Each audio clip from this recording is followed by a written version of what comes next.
Welcome everyone to episode 1 of PlayStation Location. I'm your host Grant Simon, and joining me today is the man without fear, John Cruz. Hello, John. everyone, peasants. Peasants. John, how you doing, buddy? I'm doing fantastic. How are you doing, Grant? I'm doing good. It's been a long time since we've recorded anything. Yeah, it's been a while. When's like our last video? Ooh. I think we did a Classical Music Monday about 6 months ago. Nice. So it's been a while. That show kind of died down. Maybe it'll come back. We'll see. But this is a show where you and I just talk about all things PlayStation. Nice, okay. So for those who don't know, you and I, we both own a PS4. We both play it pretty consistently. I had a PS3. I was into that generation too. But I figured you and I, like, when we talk about what's going on in PlayStation, so why not make a show about it? Yeah, pretty much. That's how you explain it to me. So, it's our first show, so I think you'll be just kind of running things through. I know I have my own section. Yep, exactly. But what have you been up to on PlayStation lately, John? What have you been playing? Well, actually, like, I just kind of had a big PlayStation event, I guess for my PlayStation life, I guess. But I had my first platinum, or like my first like legitimate platinum, which was for Bloodborne. I got it. It was on like, I don't know when I got it. I got it last week, but it's actually an interesting story because you were actually telling me about Bloodborne and how like people who were getting the platinums were getting a theme, like the Sony had set up a theme for them if they got it. Yeah. So that's actually like what motivated me to go and like say, okay, I'm gonna go and finish the platinum because like back when the game came out, I was like, okay, I'm gonna get the platinum, but I don't want to wear myself out, so I'll do it like in a long period of time. And so I was like, okay, well now there's this theme here, I need to get the platinum, so I kind of just was going hard at the game. I stopped playing another game I was playing that I'll talk about after I'm done with this, and I got the platinum, and then I was like, okay, well, where's my theme? This thing I fought for. I went on the internet, and I didn't read the whole article. I said, like, theme was only for people in Europe. I got the platinum, but I don't get the theme. Which is okay, because one of our friends, Dylan, he was telling me how dumb the theme was anyway, because it didn't have music to go along with it. So I actually I really like the idea of having like themes for platinums, But John, I bought my first theme last week. So there was this Last of Us theme that was on sale for like 99 cents, and it's awesome. It has like fungus growing everywhere on my screen. Everything looks Last of Us, and I gave in and bought it. I'll check that out. That sounds pretty cool. I won't buy it because I'm not gonna buy a theme. That actually sounds cool. Like, themes are awesome. I love the idea of themes. I just wish it took so long to get it in the PS4 too. What do you mean? Like the PS3 had themes for like an extremely long time, but PS4s didn't have like any noteworthy themes for probably its first year. Yeah, okay, yeah, that's a good point. But how many hours does it take to get the Bloodborne Platinum? So, I actually checked the time on mine. It took me 82 hours to get it. There's three playthroughs, and yeah. That's actually, it's funny because that's actually probably the easiest platinum of any Souls game. Because like I haven't done it I've played every Souls game, and I haven't got a platinum for any of them except for Bloodborne. Yeah, it might be comparable to my Order 1886 platinum, but we'll have to see about that. That game, pretty tough one. No, I sent you a message or a Snapchat or something and be like, sent a picture of the platinum. I was like, this is what a real platinum looks like. Yeah. I have 3 platinums. I have Order, Lego Marvel, and Rocket League, and I'm going to go ahead and say that none of those are really that legitimate. Maybe Lego. Lego took me 40 hours. That's pretty good. 40 hours in that Lego game? Yeah, that's just more of a testament to the PS4 launch lineup than anything else. Oh, yeah, but you were talking a little bit how like you really like that Sony did that, like rewarded players who platinum Bloodborne. I agree with that. I think that if they kept doing that, like it doesn't have to be a theme, but it can be something. I don't know. Yeah. That'd be really awesome because I think it gives people more reasons to go out and get those trophies, or at least have it like as a legitimate symbol of your accomplishment. I agree. Like you and I, well, back in the day when we were on a different console that shall remain nameless, we were really big into achievements and whatnot. But well, like we just like shall we're remain forbidden nameless from talking about anything. Yep, we can't say the X word here. But Right.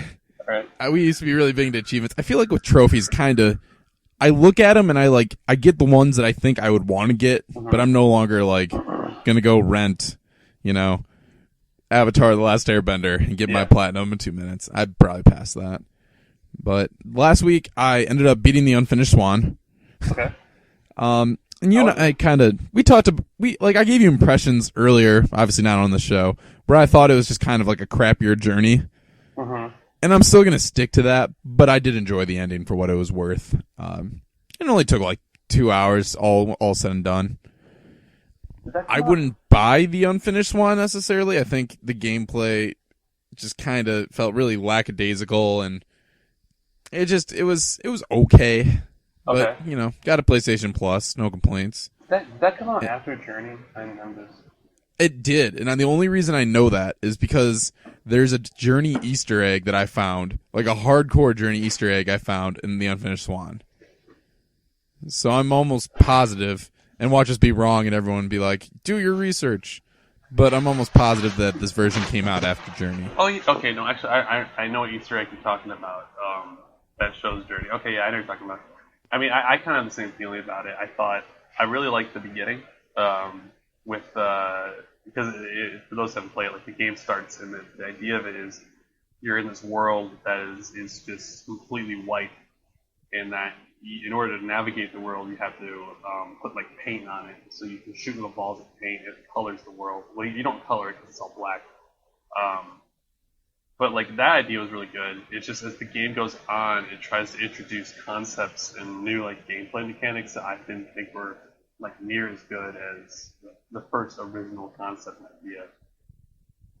Yeah, I agree with you on that one. It's also really short.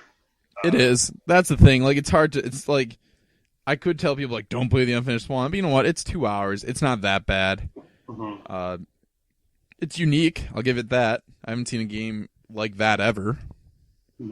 It kind of sells itself off in the same way that Journey does, where it's like Journey is also probably 2 hours, probably even less. But I mean, Journey was a game where it was like it really felt like an experience, kind of like a film, in the sense that you wanted to engage with that world multiple times. Because most people I've talked to played Journey more than once. So yeah. Yeah, I beat it twice. And it's one of my favorite experiences I've had on any PlayStation console. Which is interesting because it's like, people are finally starting to not judge a game based off like playtime that they get off their value. It's more like the experience, I think people still tend to judge playtime, but it's based off like the value of what you purchase, So Journey, like I brought like a collector's edition that was like $30. I got Journey, Flower, and Flow. I think all three of them are awesome games. Yeah. To different extents. Yeah, I guess you're right. Like, it depends on, I guess, the game, too. Because if someone's like, yeah, I made an RPG that's, like, 10 hours long, I think, like, people will be like, well, look at the Order 1886. It's ridiculous. You know what I mean? And, like, there's a lot of complaints that game is short. And I think they're valid. The game's $60. You can beat it in about 5 to 6 hours. And there's no replay value. That's overcharging a game, in my opinion. Also, just don't get the Order 1886. I've heard that. I mean, I've heard that mostly the Order 1886 is almost just like a big tech demo. I've never played it, but that's what I heard. Yeah, I mean, I'm not mad at it because I redboxed it and beat it in a day, platinumed it, and returned it. It's interesting because I think the game doesn't deserve all the hate it gets, but it's kind of, at its core, it's just a really cliched, plain, really nice-looking third-person shooter, Okay. Fair enough. But the other game I played this week, I don't know if I've told you about this, but Josh and I started up Destiny. Okay. All right. We're playing the version that isn't Taken King. So, like, if we had the Taken King, we'd be at level 25 right now. It already boosted you to that. But we didn't do that. We have, like, Destiny Prime, or whatever it's being called, Destiny Year 1. And I don't hate Destiny. Do you get, like, because, like, from what I've been reading on Destiny is that there's been a huge overhaul of, like, the leveling and the loot system and the kind of random gear that I guess they used to have. That came with the Taken King expansion. It's not a lot of people telling me there's been a lot of changes, and I'm curious. I mean, do you guys still get that, or do you need the Taken King expansion pack in order to see all those changes? We actually still get that, and that's the big reason we decided to jump in. Was the leveling system is fixed? Like Josh and I put in maybe 4 or 5 hours on it. Friend of the show, Josh Olson, by the way. I put in like 4 to 5 hours on it, and we're already level 10, right? It feels like we're progressing pretty naturally throughout the missions. We get random loot that we can use. Like that feels fixed. The gameplay feels pretty much straight up like Halo, which I think that's good gameplay. I understand if that's disappointing to some people. But I think the biggest issue I have with Destiny was we went on it, and we made a huge mistake where we were level 10 and we went on the multiplayer, right? And the multiplayer, like, matches you, doesn't, like, have any skill-based or, like, level matching. It matches you with level 40s who are allowed to use their upgrades and things they got from the single-player game against you. So, like, Josh and I pretty much look like cavemen walking around with, like, this gun that does 30 damage, whereas they have, like, double shields and one-shot kill guns, and it was terrible. I remember, like, hearing a lot about that, and how, like, yeah, people were, like, walking around with, like, insta-kill, like, machine guns and just, like, completely mowing people over. It's crazy to think that from, like, developers who have made, like, you know, help make the online shooter what it is today, this game, the online multiplayer is terribly unbalanced. It's broken. We're not going to probably play that again. But I was telling Josh this. I don't understand how people can hate Destiny and love, like, Diablo. Because they're basically, in my opinion, this, like, obviously different genres, but, like, the concept of loot, dungeon, loot, you know? It's repetitive, and it's the same for both, yet you hear people criticize Destiny and praise Diablo for some reason. I don't understand it. Well, I mean, I guess, like, I haven't played Destiny. I have played Diablo 3. But from what I understand of all the criticism of it, I think one of the big criticisms is the story is what is perceived to be sort of, like, locked off. Like, they're not telling parts of the story on purpose, probably, like, in preparation of DLC. And so when the game first came out, it received a lot of criticism because, like, the story feels completely unfinished. There's nothing to it. And I think as far as, like, loot is concerned, because Diablo, especially, like, with Diablo 3, like, Diablo gives you real tangible rewards that are, like, always beneficial. You're always getting really good gear. Destiny, people were getting really frustrated by it because it was a completely random loot system. So, like, you'd go into, like, a raid or, like, a boss encounter that was really hard, and even despite the fact that the challenge was really high, the loot you could still get was, like, pathetic because it was just a random loot system. And people were feeling really cheated by that. Those are the two things I remember hearing a lot about. I'm not sure if I can really think of any other things. I never played it, you know? I mean, like I said, I think they fixed the loot system. I haven't had issue with it. Every single mission I finish, Josh and I take, like, 2 minutes to upgrade all of our stuff. We always have upgrades.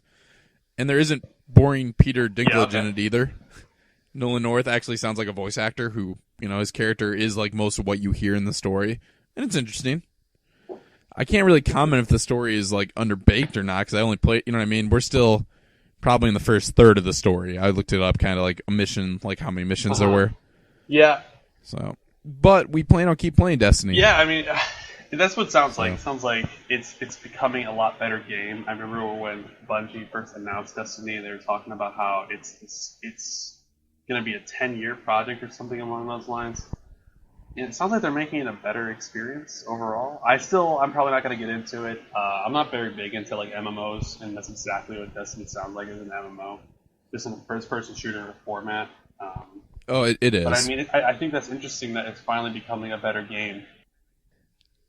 We talk about, like, the moral issues of Destiny. I don't want to go too far into it, but it's pretty bullshit in my opinion that, like, they released a game last year charge full price, and it was like half baked of sorts. And now that the game is better, like people who supported them from day one are kind of screwed. You don't get the Taken King for free. It is cheaper. Josh and I, like, because, you know, we're talking about, like, do we want to invest into the Taken King or not? It would be cheaper for me to just go buy a new Destiny at GameStop than to buy all the DLC that comes with that edition. I mean, and that's been covered to death. That's crazy. That's just fundamentally broken. Practice of Destiny. I mean, because, you know, the publisher is Activision, who doesn't exactly have a good, you know, background or record on that kind of stuff.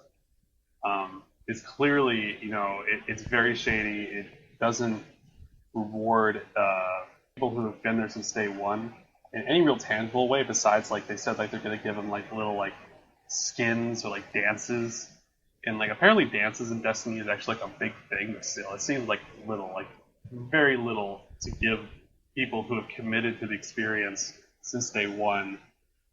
Where, like, as you said, like, if I wanted to, I could get all the DLC and go and jump into Destiny with everything by just going out and buying it full price, like, right now, which is just $60. That's ridiculous. It absolutely is. So it's tough to, like, I'm enjoying Destiny, but at the same time, it's tough to give the recommendation, like, go play this and support this terrible DLC model, you know? Mm-hmm. I don't want people to...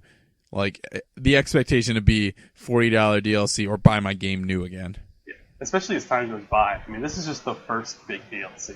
But this is going to continue for years and years and years. It's going to be the point where it's going to be like, you can get 3 Taken King-size DLCs and Destiny for the regular retail price. Like, it's actually a pretty smart way of Activision keeping the value of Destiny up throughout the years. Like, to stick to that regular $60. But that being said, let's move on from Destiny here. And we're going to go into, like, the crux of what I want this show to be at, where we actually talk about, like, recent PlayStation news. So, without further ado, let me introduce what is and forever will be Cruise Control, the part of the show where you, John, take control and just tell us the news. We'll talk about what went on the last week in PlayStation.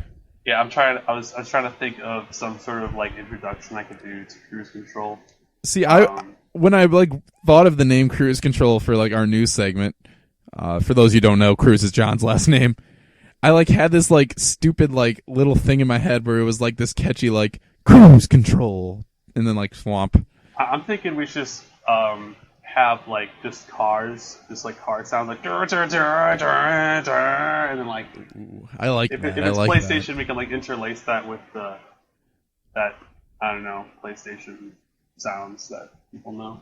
No, yeah, I like that. I like that. We'll work on that between this week here. That's a funny idea. See, that's how transparent we are. We discuss business with the audience. Exactly. We want our audience to be a part of this show, which is why I'm opening up. I want emails, John. Before we get going on Cruise Control, I want emails or comments or whatever to thegeekbubble@gmail.com with any PlayStation questions you have, and we will integrate it into the show.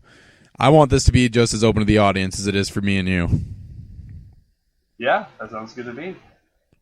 All right, so let's get started with Cruise Control. And first up, I mean, I'm a fan of, pretty big fan of Bloodborne, as I think I kind of made clear about the Platinum. So I'm just going to start out by talking about the DLC expansion announced for Bloodborne called the Old Hunters. Did you hear anything about this? You don't play Bloodborne. Did you hear anything about this? I actually did. I was kind of... So this is like the first major expansion, though, right? Like, yes. Okay, I wasn't sure if it was like more cosmetic ads or if this is like, hey, here's a new area kind of thing. Yeah. So yeah, sure. Like I'll explain. I'll go into it a little bit. So basically, when Dark Souls released, Demon Souls and Dark Souls were kind of these like small kind of cultish games. I don't mean to say cultish in some sort of weird way, but they had a very small following. Sacrifice your child to play Dark Souls. Drink the Demon Souls punch. I mean, yeah. I mean, you talk about that, but then like I think of the actual fan base of like Dark Souls and like how there's YouTubers who make a living off of just playing those games. But anyway, yeah. So like Dark Souls turned out that it was like popular enough that it actually warranted getting like some DLC.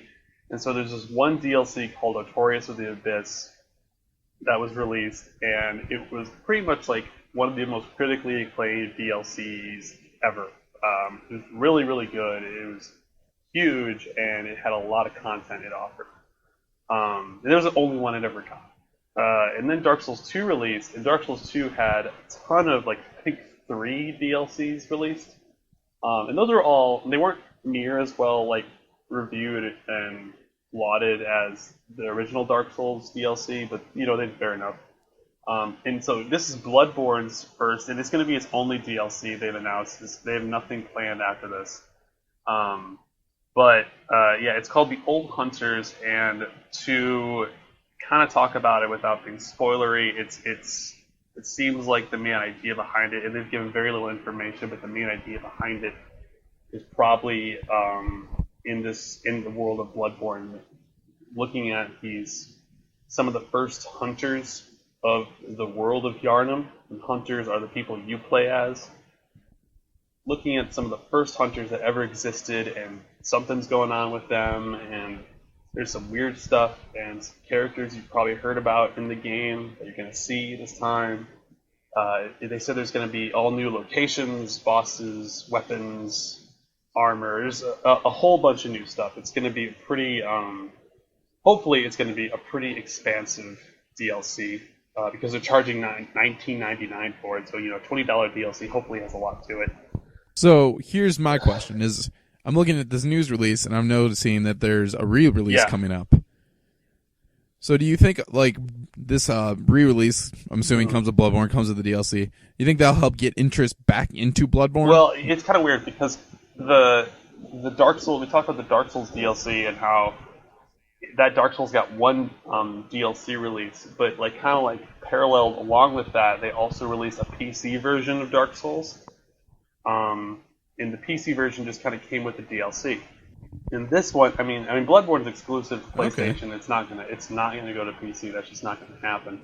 With this, I mean, it may be an attempt to get people more into Bloodborne. I honestly think that Bloodborne got all the people that played Bloodborne probably played it when it released because it was like the only exclusive that was really worth playing on the PlayStation. So like anyone who had a PlayStation, it's arguably still one of the only exclusives we're playing on the PlayStation. That's true. I mean, it really hasn't been much after that, as far as like just exclusive to PlayStation as far as games concerned. So like I think anyone who wanted to play it was going to play because that's all they had on the PS4.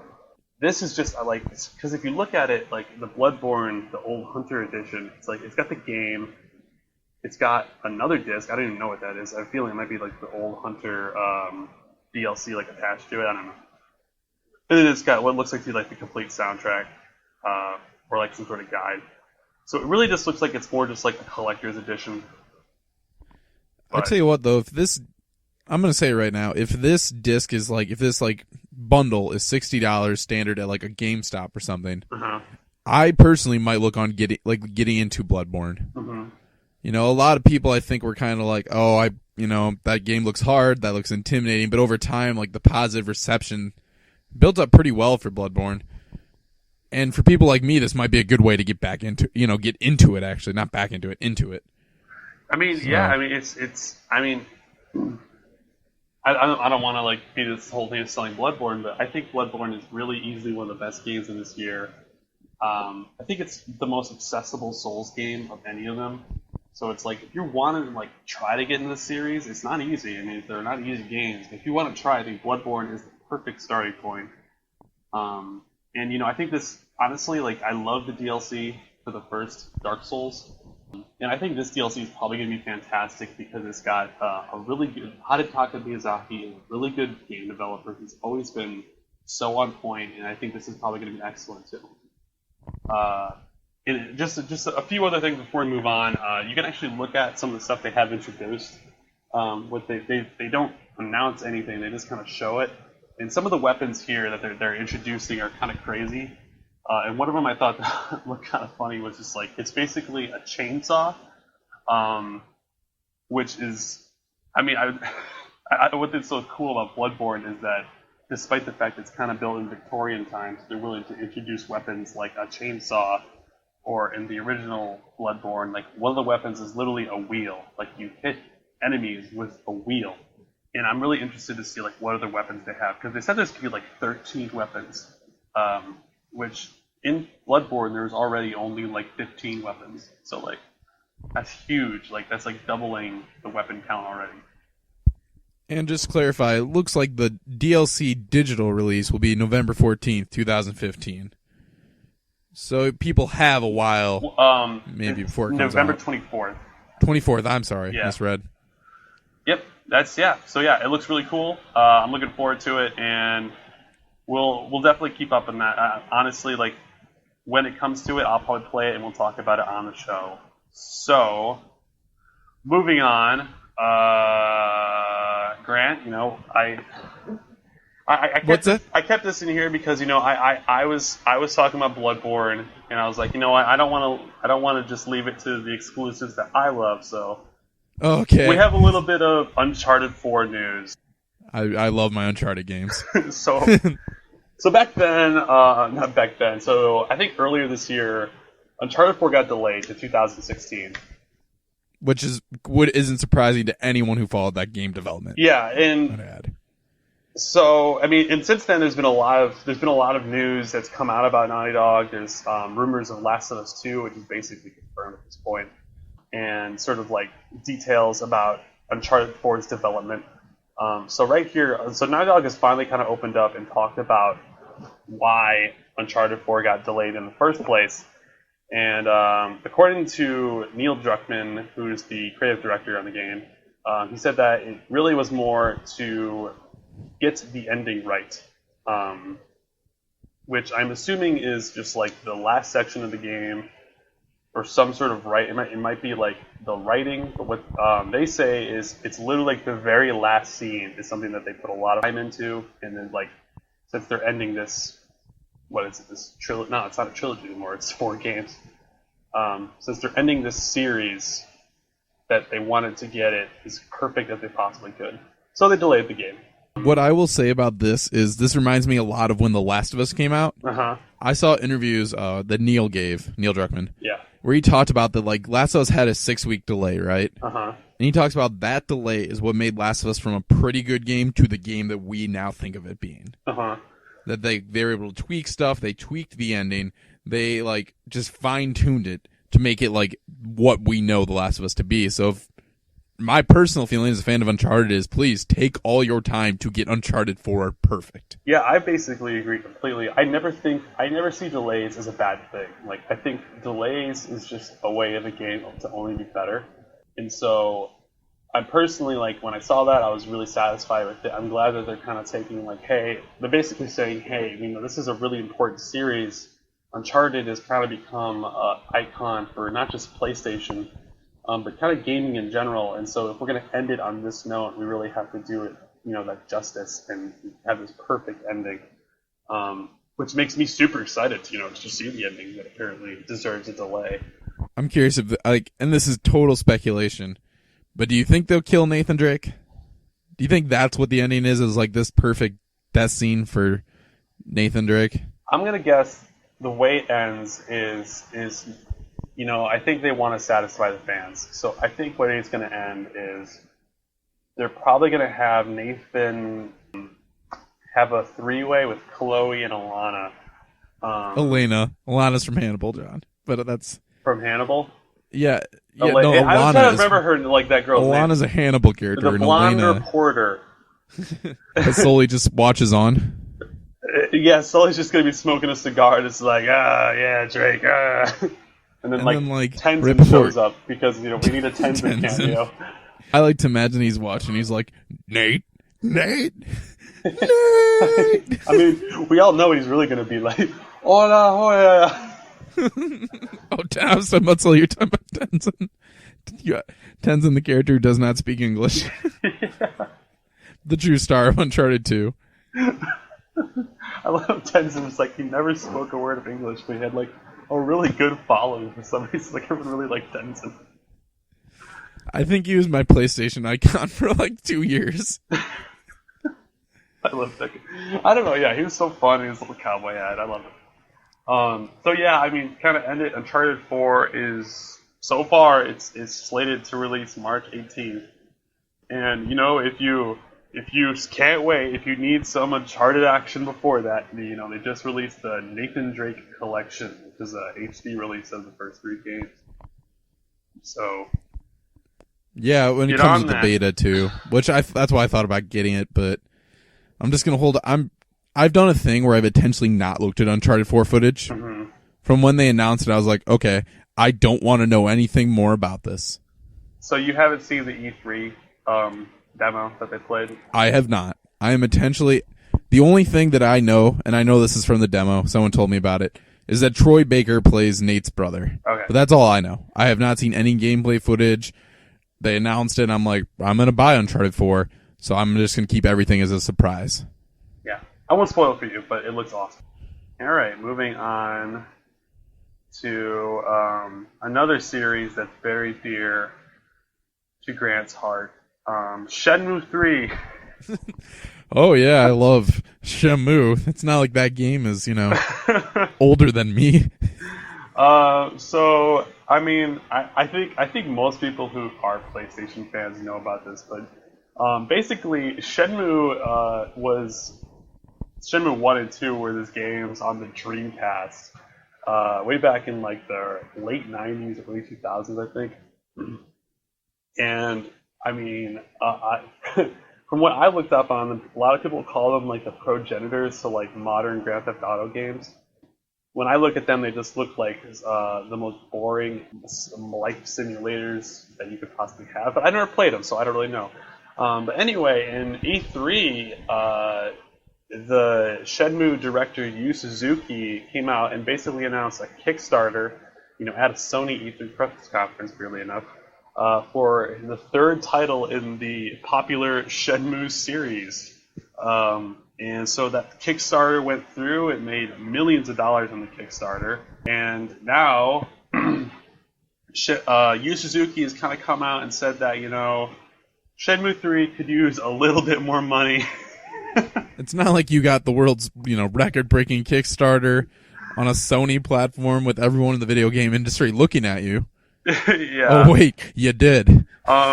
So Shenmue creator Yu Suzuki has said he may prioritize storytelling over visual presentation for Shenmue 3. I mean, obviously... That's a nice way to say your graphics are going to blow. I mean, obviously, your budget is still only like $4 or $5 million.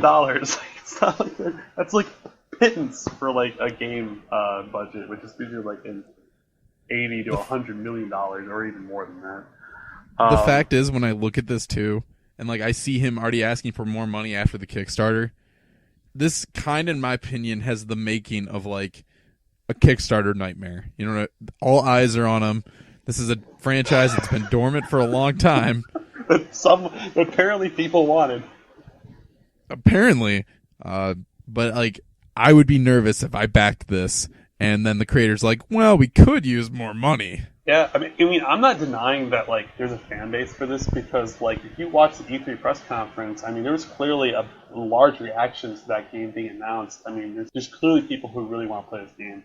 For me, it's just very strange because like if there's this crowd that really wants to play the game, why isn't Sony just funding it? I mean, why did Sony give Yu Suzuki the opportunity to announce a Kickstarter at a Sony press conference instead of saying, hey, like, we're making Shenmue 3 for PlayStation 4, here's Yu Suzuki to announce it. I believe, John, and this report doesn't confirm, but I believe I've seen previous reports that said that Sony is going to match whatever the Kickstarter is. Yeah, and they have said that, and I think that's kind of, for me, that is not, like, good, because, I mean, I don't want to get too much into, like debating, like, Sony's, ethics of like funding games, but Sony could literally do that for like every game from now on and saying like, hey, in kind of the same with pre-order culture, hey, we want to assure we're going to get some profit margin or some sort of funds from this, so let's just tell the consumer that they can fund this project instead of us putting forth the money and hoping that a good game comes out of it that then the consumer can fund. I mean, yeah, I can see that, but at the same time, like you and I are making fun of Shenmue.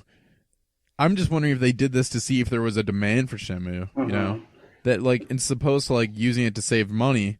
They're using it as to like almost as like an interest gauger, seeing like what is out there. And a lot of people have made that argument, and I totally see that, and that might be it.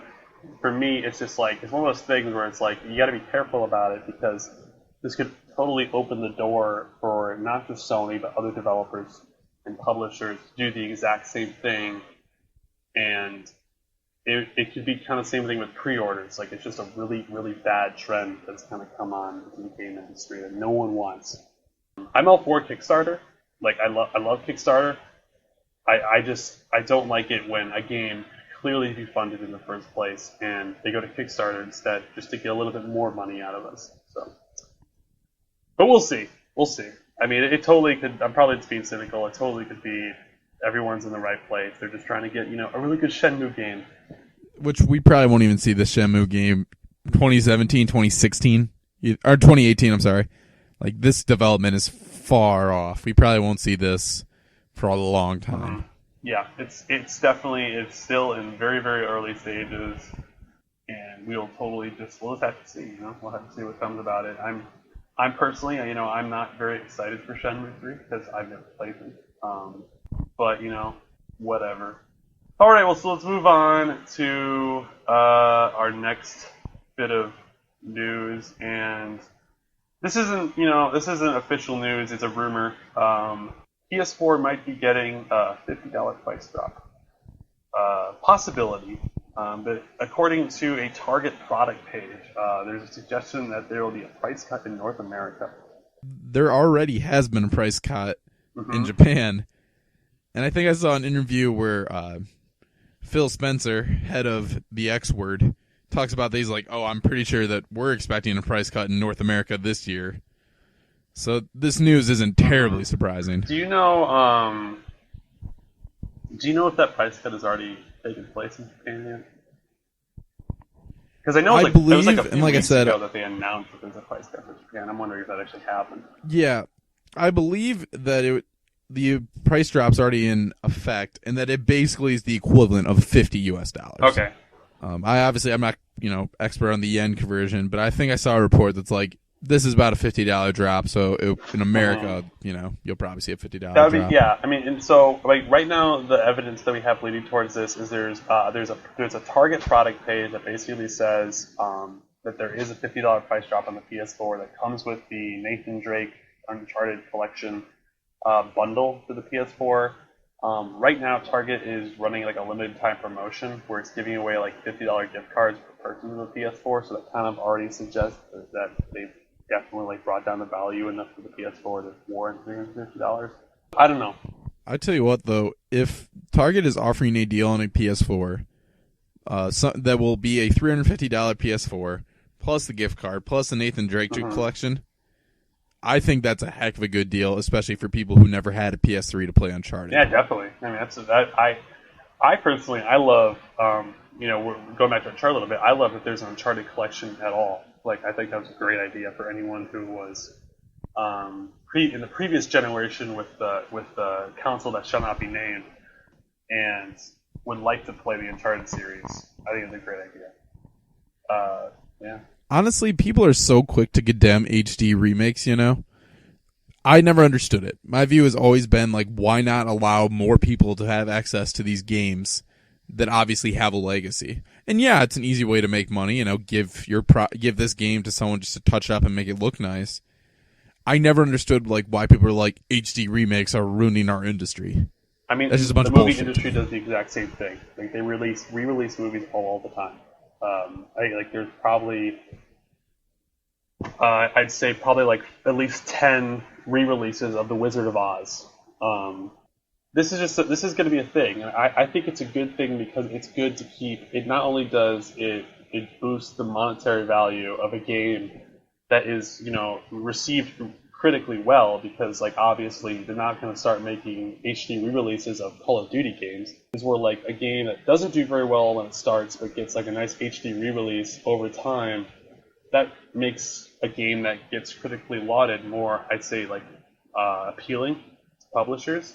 And also, it's just good to keep like classic games in the minds of gamers. It's a good way of keeping them alive and keeping them from being forgotten by like the younger generations.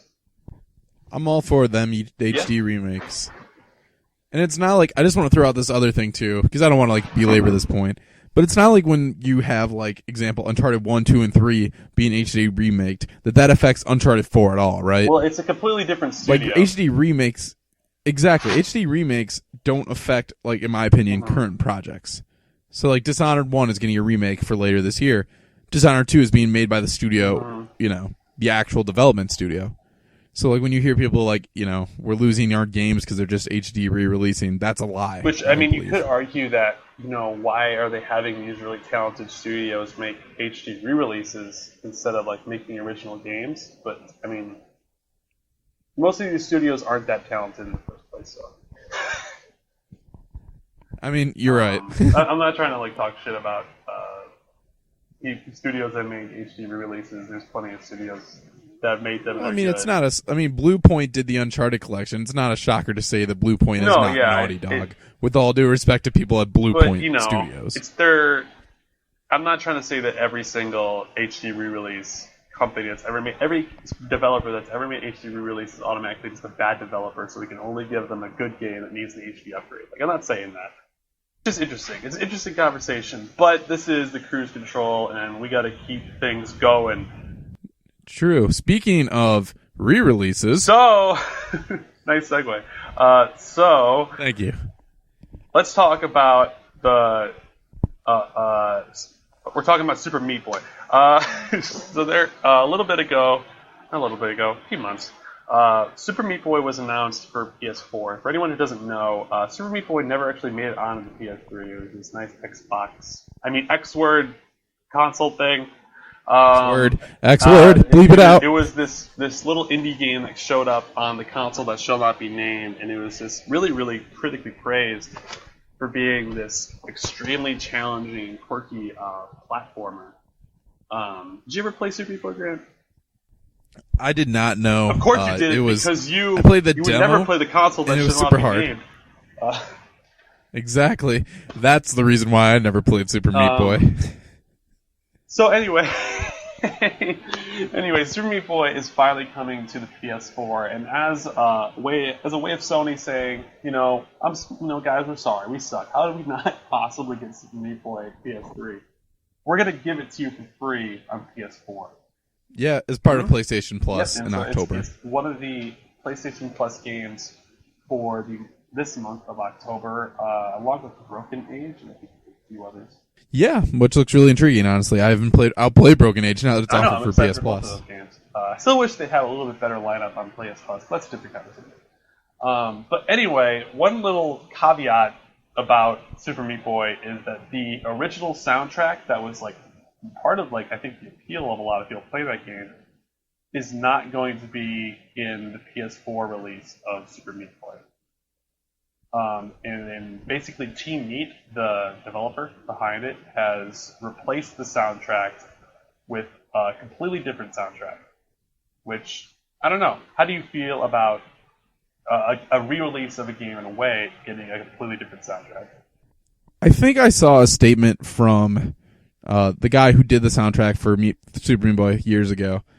And it sounds like both sides sort of wanted it to happen, but there's just too much of a gap there. Mm-hmm. It's disappointing for sure, right? Like, the fact is, if you played Super Meat Boy years ago on the console that shall not be named, you and I would now have, I think, fundamentally different experiences due to the soundtrack. But at the same time, I'm just happy that we get Super Meat Boy in the gameplay. It's one of those things where it's like, it's clearly that the issue is, obviously, it's securing the rights for the soundtrack. I mean, I don't really know how they secured the rights for the game and not the soundtrack. And so that means they couldn't come in and re-record and rescore the entire game with the same soundtrack. But, I mean, they say that, the soundtrack that they have now, it's still, this is another good one. I've never heard any of it, but they're trying to reassure people that just because you don't get, the old soundtrack, you're still getting another great soundtrack. A lot, that can accompany you while you're jumping around with a piece of meat. I mean, you and I, it's free for PlayStation Plus, so we talked about how you'll probably play Bloodborne's DLC and have impressions. I'm sure that you and I will talk about Super Meat Boy at another point in the show. All these things that we're talking about, we'll talk I plan on playing about this them game in the future. So, we all know how much you love our opinions, so stay tuned. And finally, we're talking about these indie titles. And I think we're going to keep on that trend. Grant, have you ever heard of Soma? I actually have not. No, when I saw that you put this item on cruise control, I was like, "What is Soma?" We're obviously not PC gamers here. We hail to the holy PS4. Yeah. Hail Shuhei. Oh, Yoshida. Soma, is a game I think we still should talk about because it is on the PS4. Grant, have you ever heard of Amnesia: The Dark Descent? No, but I think, if I'm not mistaken, I know that you and friend of the show, Daniel... Yeah. I'm surprised you haven't heard played of Amnesia. That, correct?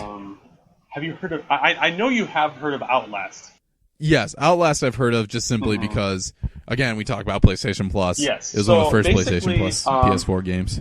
Soma is from the studio that did Amnesia and before that the Penumbra games, Frictional Studios, and Frictional Games is actually the real name. But anyway, these guys are what I would probably consider the main reason that there's been this new surge of horror game that's kind of just like a survival simulator, in how the player has no weapons to defend himself, and he essentially is. The only thing he can really do to combat the enemies in this horror game is just to run away. And Amnesia: The Dark Descent, Grant, was this really popular PC game that just made that a huge sensation because the game is considered like one of the scariest games in years. And since then, we've had games like Outlast or Alien Isolation to a point where like the point of the game is literally just like hide and run from the enemy. And in fact, I did a review of The Evil Within that kind of talks about those games a little bit. If you want to check that out, just a nice little clip there. Anyway, you're a company man, John. So Frictional Games' new game, they're in many ways their spiritual successor to Amnesia. Soma was released last week, or at least a few weeks ago.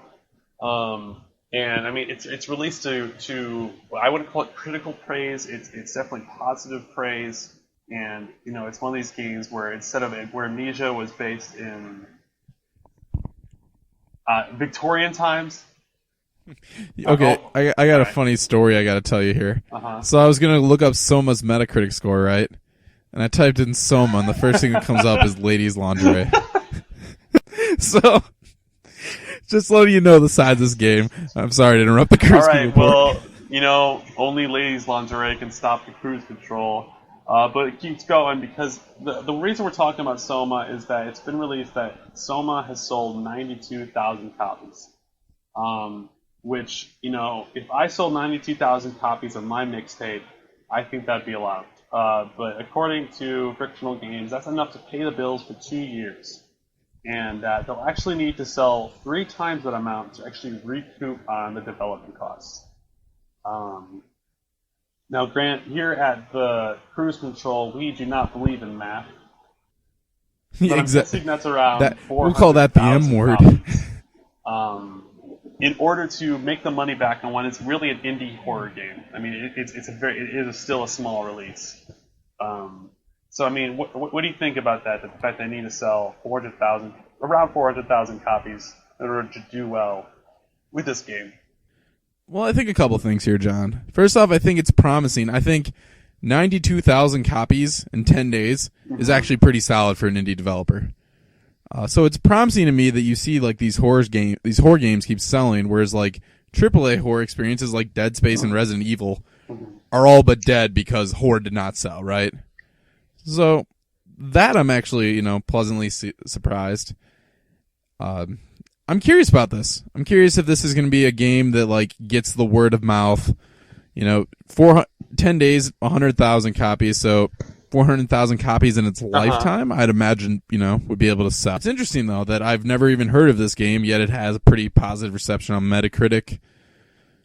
Maybe I'll check this one out. That looks interesting. I'm kind of bad at horror games. You and I suck at scary stuff.